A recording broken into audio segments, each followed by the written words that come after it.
ছোট কালিয়াকৈর, সাথে রয়েছেন জনাব মোহাম্মদ আব্দুল্লাহ মামুন বাজারের নিকট। 19 নম্বরে জনাব মোহাম্মদ আব্দুর রহিম কোম্পানি মানিকদহ, সাথে রয়েছেন জনাব মোহাম্মদ আব্দুল জব্বার কোম্পানি মানিকদহ। 20 নম্বরে জনাব মোহাম্মদ জয়নাল আবেদিন জিকাতলা, সাথে রয়েছেন জনাব মোহাম্মদ আমজাদ হোসেন ব্যাপারী জিকাতলা। 21 নম্বরে জনাব মোহাম্মদ মোশাররফ হোসেন মাস্টার পূর্বপাড়া, সাথে রয়েছেন জনাব মোহাম্মদ ওয়াজেদ বিশ্বাস পূর্বপাড়া। 22 নম্বরে জনাব আতিকুর রহমান মাস্টার বাজারের নিকট, সাথে রয়েছেন জনাব আশিদুজ্জামান খোকন বাজারের নিকট। 23 নম্বরে জনাব মোহাম্মদ আব্দুল হামিদ বড় কালিয়াকৈর, সাথে রয়েছেন জনাব মোহাম্মদ আব্দুল জব্বার বড় কালিয়াকৈর। 24 নম্বরে জনাব মোহাম্মদ আজাদ মেম্বার মানিকদহ, সাথে রয়েছেন জনাব মোহাম্মদ আব্দুল রশিদ মানিকদহ। 25 নম্বরে জনাব মোহাম্মদ কোহিনুর মোল্লা পূর্বপাড়া, সাথে রয়েছেন জনাব মোহাম্মদ মুজিবুর রহমান পূর্বপাড়া। 26 নম্বরে জনাব আব্দুল সালাম খান রাজু বাজারের নিকট, সাথে রয়েছেন জনাব মোহাম্মদ আব্দুল রশিদ সর্দার বাজারের নিকট। এবং 27 নম্বরে জনাব মোহাম্মদ নাজিম উদ্দিন সর্দার দক্ষিণপাড়া, সাথে রয়েছেন জনাব মোহাম্মদ আমজাদ হোসেন পঙ্খ। আপনারা লাইনের কালেকশনটা করে টাকা গণে নিজেদের কাছে জমা রাখবেন। এখানে অনেক আলেম ওলামা ছিলেন, অনেক সুনামধন্য ব্যক্তি ছিলেন, যাদেরকে সুযোগ দেওয়ার সময় উচিত ছিল, হয়তোবা সময়ের স্বল্পতার জন্য আমরা দিতে পারিনি। এ পর্যায়ে আমাদের সুনামধন্য আলেমে দ্বীন হযরত মাওলানা এস.এম. এনায়েত হোসেন সাহেবকে শুভেচ্ছা প্রদানের জন্য অনুরোধ করছি। আসসালামু আলাইকুম ওয়া রাহমাতুল্লাহি ওয়া বারাকাতুহু। ঈদ মুবারক সম্মানিত সুধী। আজকে ঈদের দিন, সবার আনন্দে সবার হৃদয়ে বসে আসুক ঈদের আনন্দ। পরিবার পরিজন নিয়ে আমরা ভালো থাকি। পরিশেষে একটা কথা বলতে চাই যে মাহে রমজান চলে গেল, যারা আমরা রোজা রেখেছিলাম এবং নামাজ পড়েছি তারা তো আলহামদুলিল্লাহ ভালোই করেছি, যারা করতে পারিনি তারা ব্যর্থ হয়েছি। তো মুসলমান আমরা একটা কাজ করব, সেটা হলো মুসলমান হিসেবে নামাজ আমরা কোনো ক্রমেই ছাড়বো না। যে যেখানে যে অবস্থায় থাকে আমরা যেন সবাই নামাজ পড়ি, হালাল খাওয়ার চেষ্টা করব, হারাম থেকে দূরে থাকবো, বেশি বেশি সুন্নাহর উপরে আমল করব। আমাদের ডান পাশে বাম পাশে কবরস্থান, এটা কিন্তু আমাদেরই বাসস্থান। সহসায় আমরা একদিন এইখানে এসে শুয়ে পড়ব, ইচ্ছায় আর অনিচ্ছায়। এই জন্য কবরে আসার পূর্বেই আমরা যেন একটু প্রস্তুতি নিয়ে আসতে পারি। তার জন্য আমরা বেশি বেশি জীবনের গুনাহ মাপ চেয়ে ইস্তেগফার করব।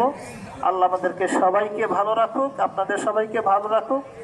অনেক মুরব্বীরা আমাদের ছিলেন গত ঈদে, আমরা যাদের সাথে নামাজ পড়েছি আজ তারা নেই। আগামী ঈদে হয়তো বা আমাদের মতো অনেকেই থাকবে না।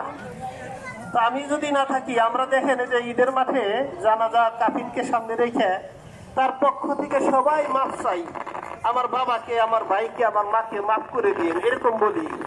কিন্তু বেঁচে থাকতে তো কেউ অন্যায় করে কারো কাছে মাফ চাই না, অত্যন্ত ধৃষ্টতা দেখাই আমরা। এই জন্য জীবন থাকতেই আমরা যদি কারো কাছে কোনো অপরাধ করে থাকি, তাহলে আমরা যেন ক্ষমা চেয়ে নিই। জানি না আমার এই ক্ষমা চাওয়ার সুযোগ জীবন থাকতে হবে কিনা।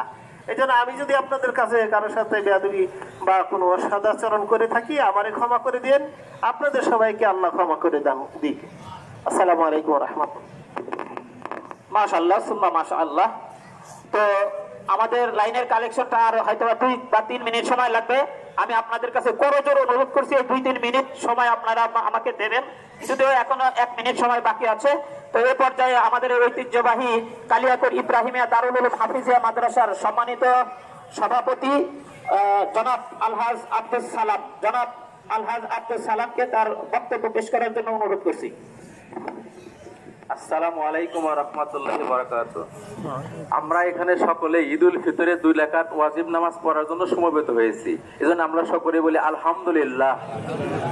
আর আপনাদের কি বলবো, আপনাদের সাহায্য সহযোগিতা এই প্রতিষ্ঠানগুলো চলে আসিতেছে, যেমন পাশে কবরস্থান, আলিয়া মাদ্রাসা, আমাদের এই মাদ্রাসা, এগুলো সবকিছুই, ঈদগাহ মাঠ, সবকিছু আপনাদের সাহায্য সহযোগিতার মাধ্যমে চলে আসতেছে। জায়গা আপনারা আর একটু বেশি বেশি মুক্ত হস্তে দান করবেন, কারণ আমাদের একটা এলাকা অনেক বৃহৎ।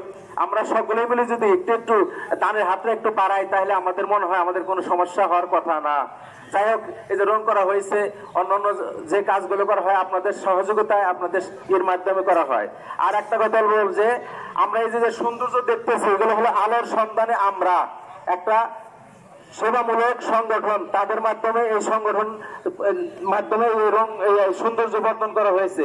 আমরা যদি পারি ওখানেও আমরা যদি কিছু কিছু আমরা একটু সাহায্য সহযোগিতা করে, আমার মনে হয় আরো একটু ভালো হয়। আর আমরা সকলে মুসলমান, নাকি বলেন? আমরা মুসলমান হিসেবে আমরা এখানে আসছি, তা আমরা প্রতিদিন 5 ওয়াক্ত নামাজ মসজিদে গিয়ে জামাতের সাথে তাকবীরের সাথে পড়বো কিনা? ইনশাআল্লাহ আমরা সবাই পড়বো। হ্যাঁ, নামাজ ছাড়া গতি নাই, নামাজ হিসাব হবে, নামাজ পাস, আমরা বেঁচতে যাওয়ার জন্য আমরা পাস। ঠিক আছে, আমি আর কথা বাড়াতে চাই না। আসসালামু আলাইকুম ওয়া রাহমাতুল্লাহি ওয়া বারাকাতুহু।